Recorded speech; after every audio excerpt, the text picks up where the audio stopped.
Good afternoon, everyone, and welcome to the June edition of our Fireside Chat. Glad that you took the time out of your day to join us this afternoon.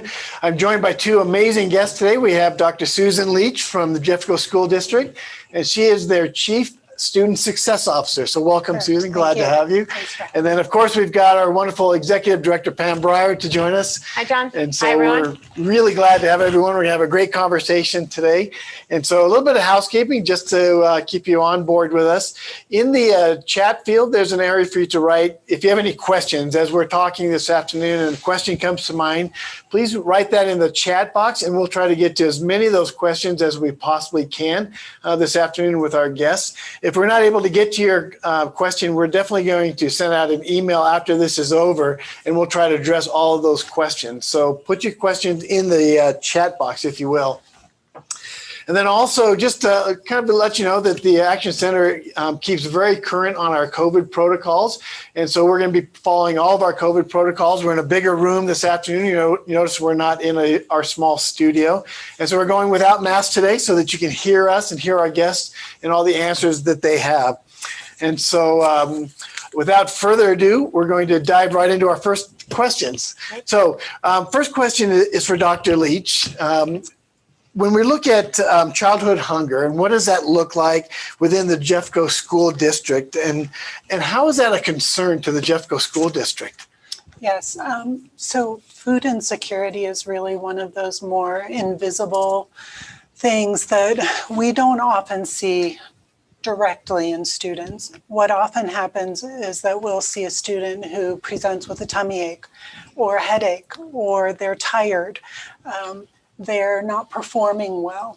And so those things, as you know, have a direct impact on their academic performance. So when students aren't eating or they're not eating nutritional meals consistently, we see a definite link in their academic performance, and sometimes just their ability to remain engaged in school and attend school consistently.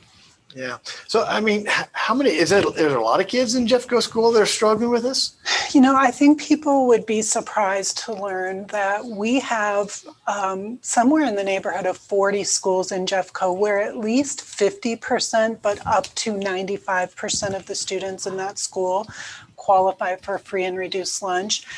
Overall, as a district, about a third of our students in Jeffco receive free and reduced lunches. Wow, a third, that's a lot.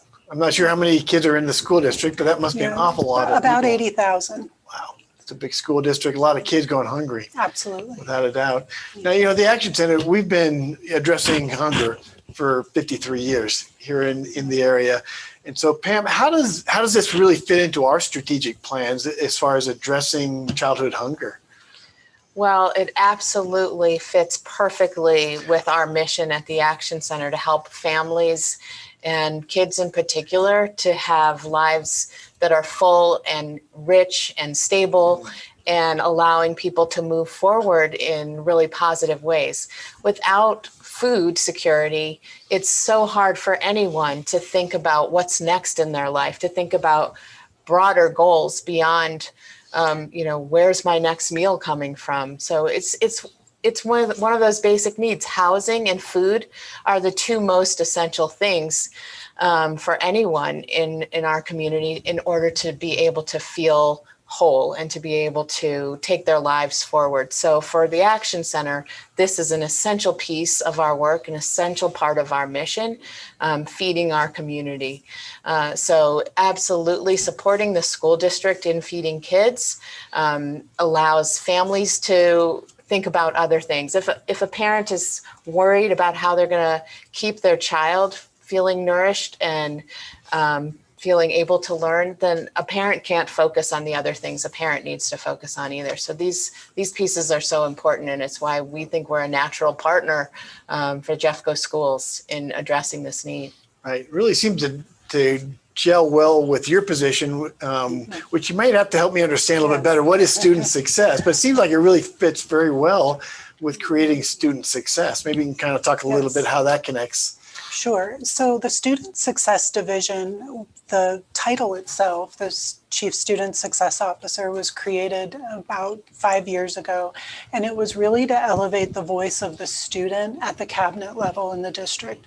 And so my division oversees a number of different departments, and I like to describe it as all of those things in addition to reading and writing and arithmetic that a student might need. So special education, student services, which encompasses our school counselors and our social emotional learning program, gifted and talented, student engagement, dropout prevention, Indian education, health services and wellness.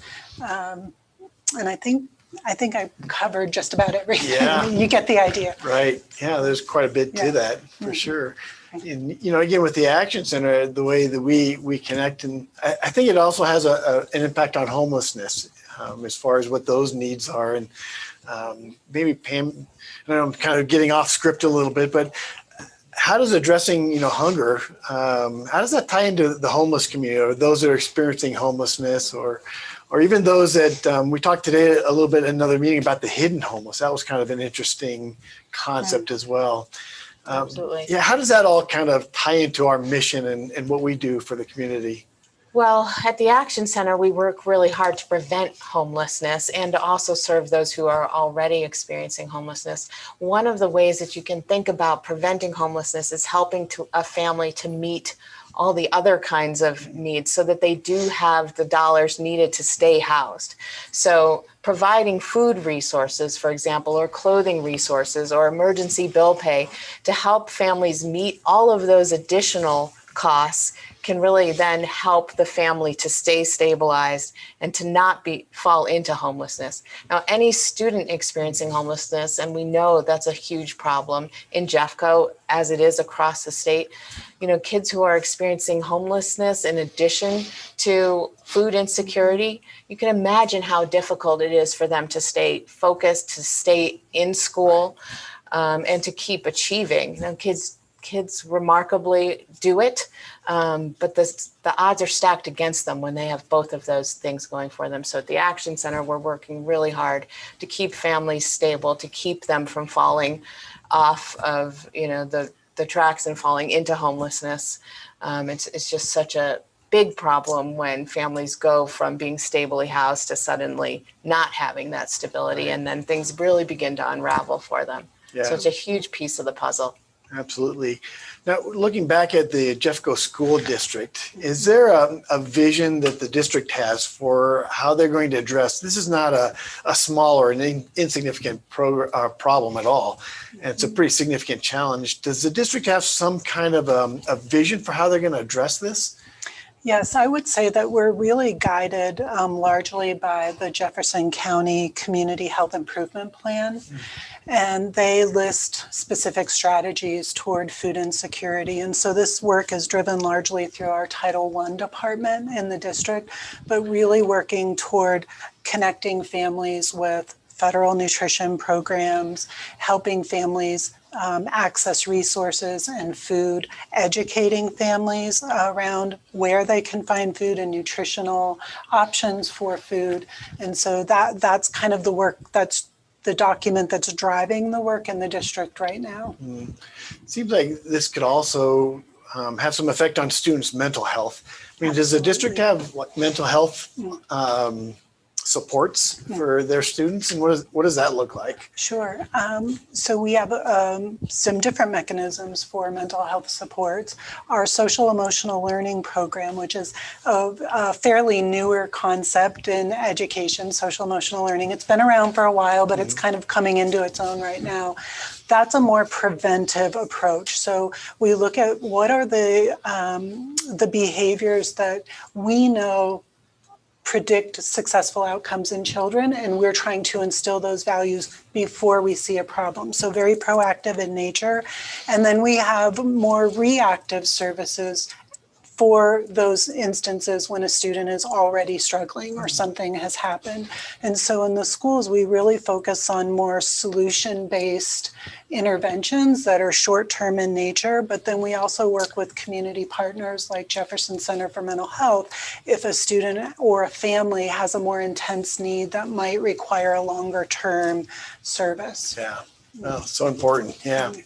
Pam, I mean, I guess I'm trying to think some more content about how the Action Center is addressing homelessness in the larger community. I mean, I know that you have some meetings that you participate in that's a larger group, because I think trying to look at the food system as a whole in Jefferson County is kind of important. And so can you speak to where the Action Center fits in terms of that broader systemic approach to food insecurities in our community?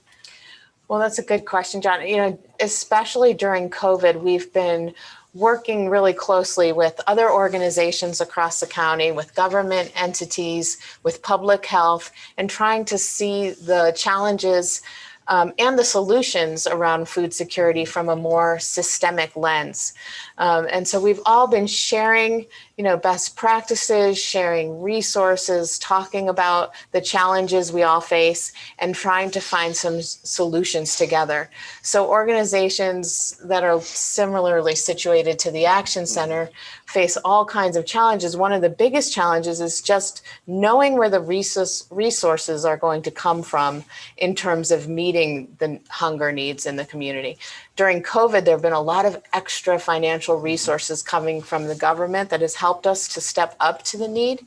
And so what we're really focused on right now is how to continue to meet what we have seen as a growing need in the community. The Action Center has seen double the numbers of participants and households coming to us for help.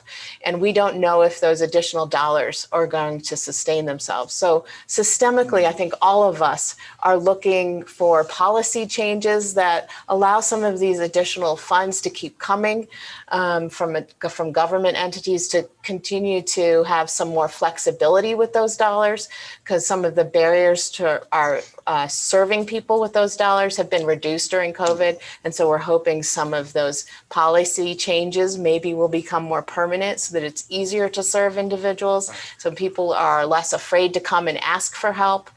So those are the kinds of things we're looking at systemically and talking to our partners about, just trying to maintain steady funding sources so that we don't have to question where our food resources are going to come from, so that families don't have to then question where their food resources are going to come from. It's all so interconnected. Right. Well, and again, the interconnection is so important that we're looking at this as a whole challenge for our whole community. And so whether it's using the Action Center or other collaborators or working with the school district, working together, I think, is the key to actually solving this challenge. And so I'm excited that the Action Center is a very collaborative organization and trying to make that happen. And Jeffco Schools is one of our key collaborative partners that we want to work with. And our partnership has been able to deepen with Jeffco Schools throughout this time, because Jeffco Schools has been one of the collaborators on our monthly or weekly, now monthly Zoom meetings. And so we're getting constant updates about what's happening at the school level, what the schools are doing to respond to hunger, where the schools need some additional support from the community. And as you're going to hear from Carolyn, we've been able to help build a collaborative effort to help the school system address hunger for its students. So I think that's one of the greatest things that's kind of grown out of the COVID crisis, is this increased communication, increased collaboration, and then deepened partnerships. So we've seen some good things. Yeah, there's some silver linings out there. We just have to look for the good. We've been talking kind of at the 30,000 foot altitude right now, which is great because that's always important. But I'm more of a boots on the ground. What's going on? Where the rubber meets the road, how are we really truly working with families? And so what I'd love to do, Pam, is I'd love to switch a chair with you and bring in Carolyn Alexander, who is our Senior Operations Director here at the Action Center, because she really is the one that makes the activity happen. And we're going to talk a little about what we're really doing to have a difference and make a difference on food insecurity. So if I can kind of swap you out, we're going to try to keep COVID, in space and social distance, everything. We're going to bring her in. And while we do a quick swap of our lapel mics, let me just share with you, I think, some of the statistics that are pretty amazing. Over the course of COVID, We've actually distributed over 3.3 million pounds of food to families over the last 12 to 13 months, which is pretty incredible. It represents over 35,000 households have come through the Action Center. In the beginning time of COVID, the pandemic, about 30% of those households were brand new to the Action Center. Right now, we're probably seeing about 14 to 15% are brand new to the Action Center. And these are uncovering needs that we probably didn't know that were actually out there. These are families that are discovering us for the first time because they're facing a crisis of food.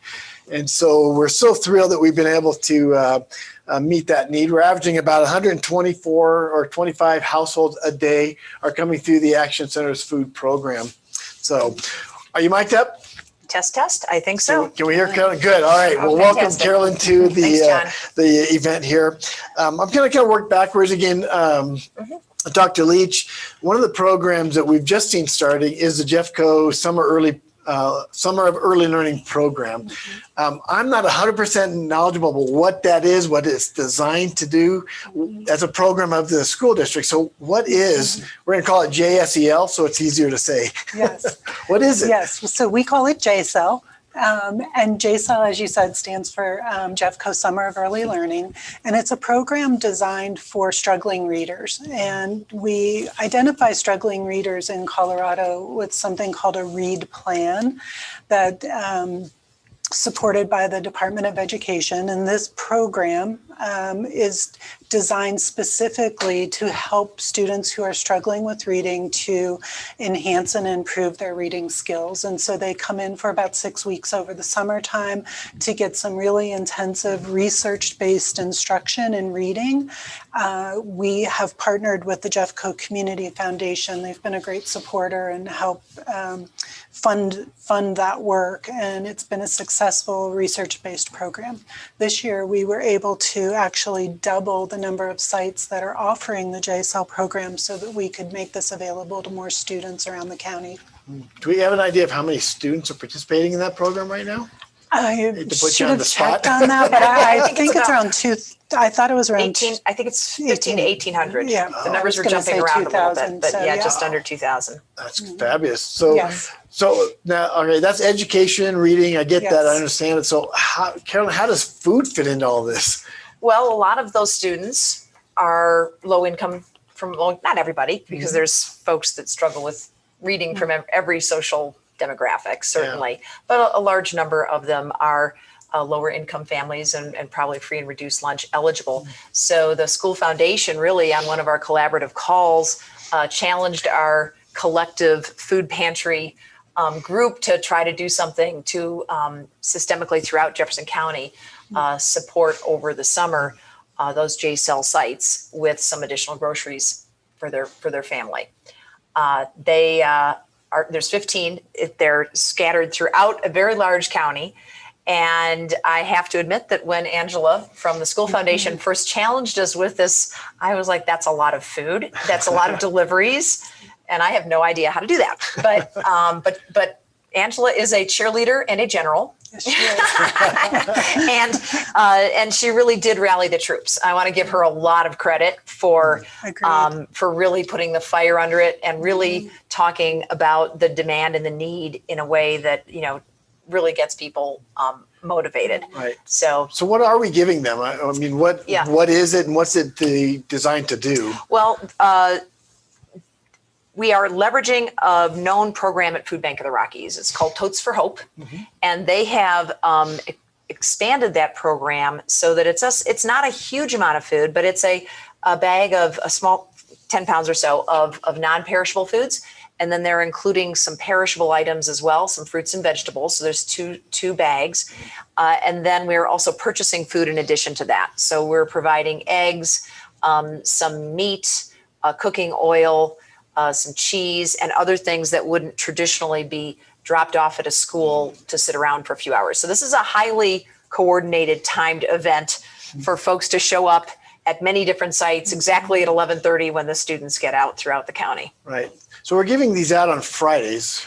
Is it designed just to kind of get them through the week? I mean, That's the concept with the Totes for Hope program, Right. correct? Right. Yes. So, I mean, Dr. Leach, do kids have access to food during the week at these schools, or are they totally without? No, we actually do provide meals, breakfast and lunch during the week. Oh, okay, great. So this kind of supplements them, get them Yes, through the that's weekend. correct. So we can get back around Yeah. to the Monday, keep going. And one of the features that Food Bank of the Rockies has changed recently in their Totes for Hope program is they've created a menu specifically around a dinner.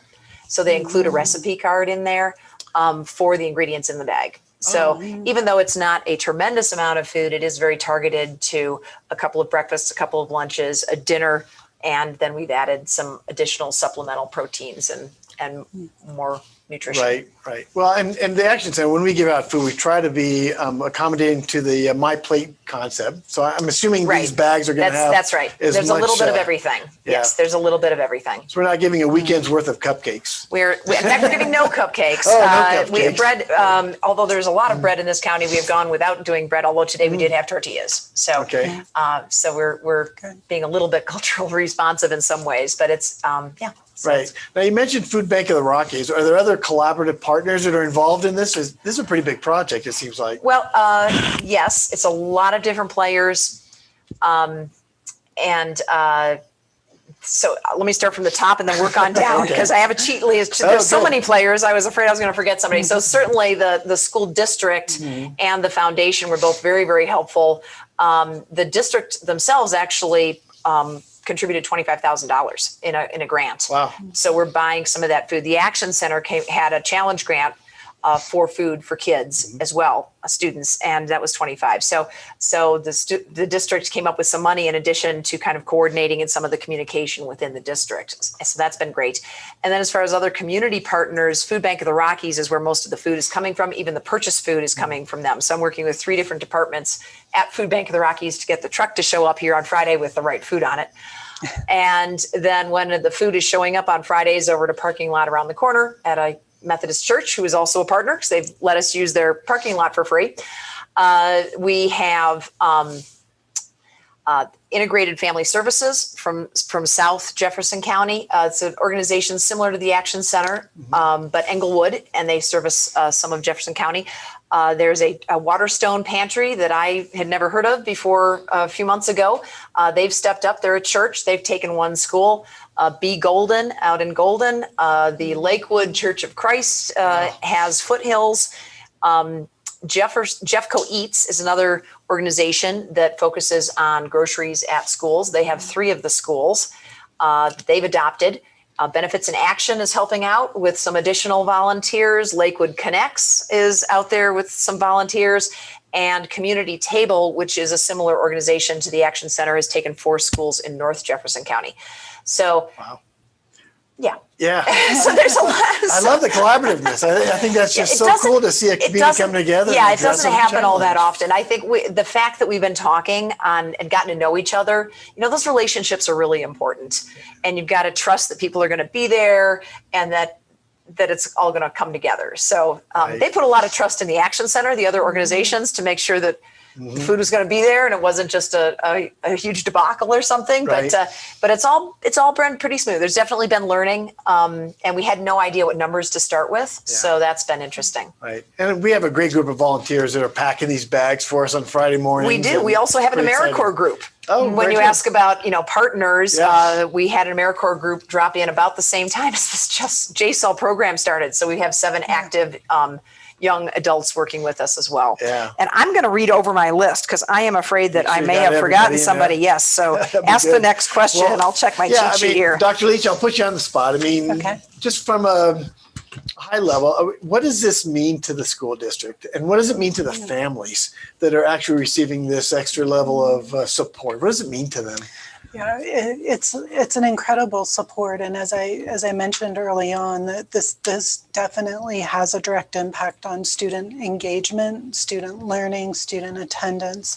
One of the things that we saw during the pandemic was many of our families who were not in areas that we expected to need food were suffering abrupt job losses, and so there were some areas where we were not expecting to have much turnout, and they were swamped with families needing food. And so this has been a lifesaver for many of our families. It really is life-changing. I think, as Carolyn said, one less thing for them to worry about is huge right now, especially with some incomes that were just completely shut off. Right.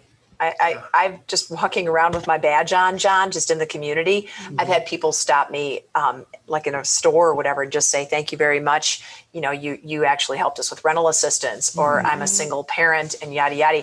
And that didn't happen quite to the extent before. It happened, but almost every time I've got my badge on now, including at 5:20 this morning at 7-Eleven, I got stopped in some interaction with the work that we're doing and how it impacted an individual or a family. Yeah. I mean, this pandemic it's hit impacted everybody. It's Nobody hit everybody. has been immune to it. And Yes, so it's hit everybody. It's so great to see that the Action Center and Jeffco School District, we can come together and have such a positive impact on so many families. And that echoes out into the community. Yeah, you know, the other thing about being on a school campus and distributing food, it's very normalizing. Yes. Right? This is just what's available. And Yeah. it's always difficult to ask for help. It's always hard. No matter who you are, it's the last thing anybody wants to do is to be able to say, I can't feed my family, or I'm struggling this week.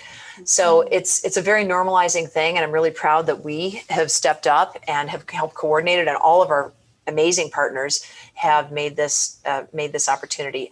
And the families aren't getting the same quantity of food they would be getting it from the food pantry.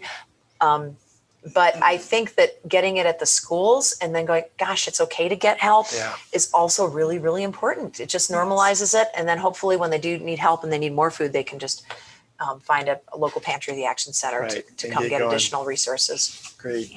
Well, do you guys have a time for some questions? I'll check with our producer. I'm not sure if we've got some questions that may have come in. So somebody's asking, what in the world is my plate? So, that's a good question. That person may have known it as the food pyramid, right? A few years ago, where you had proteins and grains and all the dairy and all the different kinds of foods. So it's no longer a food pyramid. It is a plate with various allocations of what makes healthy eating by distributing and getting your fruits and veggies and your proteins and grains. So I don't have one to show you, but it's a graphic, much like the food pyramid when I was in school. Right. I remember those. So great. Well, I think those are all the questions, folks. If you have any questions that might come to mind, by all means, you can send an email out to the email that says it's the development@theactioncenter.org. development@theactioncenter.org. Please feel free to shoot over any questions. We'll be happy to do that. We're going to send out this recording of this video in a follow-up email, so you'll have that. Feel free to share that with whomever you'd like to, because we'd like to make sure that of all the things that we're doing, we want to make sure we're raising awareness to childhood hunger and making sure that everybody's on board to try to begin to address this challenge. So thank you very much, Carol, for being with me. Thank you, Dr. Leach, for joining us. And thank you, folks, for all that you do to support the Action Center. Hope you have a wonderful day, and we'll see you next month.